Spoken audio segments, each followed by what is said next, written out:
உங்களுக்கும் தெரியும், எனக்கும் தெரியும். என்னடா திமிரா பேசுற? இங்க வேலை கிடைச்சிருக்கிற திமிரா? அது எப்படிடா? உன்னை பார்த்தாலே கடுப்பாயிட்டு இருந்த விஜய் உன்னை கூப்பிட்டு இங்க வேலை கொடுத்துருக்கான். ஆமா, அப்படி என்னடா பண்ண நீ? சார், நான் ஒன்றும் பண்ணல சார்.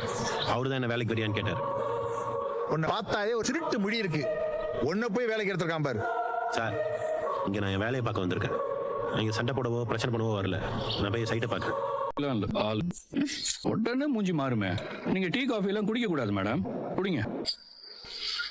இவ்வளோ ஸ்ட்ரிக்ட் ஆஃபீஸரெல்லாம் இருக்கக்கூடாது. என்னம்மா பண்றது? உன் ஹெல்த் மேல எனக்கு அக்கறை இருக்குல்ல. பார்த்துட்டே இருக்காத, குடி. பால் ஏதோ கலந்துருக்குல்ல? ஆமா, குங்குமப்பூ. பாப்பா நல்லா கலரா பிறக்கும்ல. ஓ, இதெல்லாம் கூட உங்களுக்கு தெரியுமா? பாட்டி அடிக்கடி சொல்லுவாங்க. எங்க அம்மா நான் வயித்துல இருக்கும்போது இப்படிதான் பால்ல குங்குமப்பூவா போட்டு குடிப்பாங்களாம். பாரு, நான் எவ்வளவு கலரா இருக்கேன். ஓ, சரி சரி சரி. பாப்பா என்ன மாதிரி ஸ்ட்ராங்கா கலரா பிறக்கணும். அதுக்குதான் இதெல்லாம். எவ்வளோ வேலை இருந்தாலும் என்ன கவனிக்கிறது மட்டும் நீங்க மறக்கிறதே இல்ல. குடி. குடிக்கிறேன். ஆமா, சைட்ல வேலை எல்லாம் எப்படி போதா?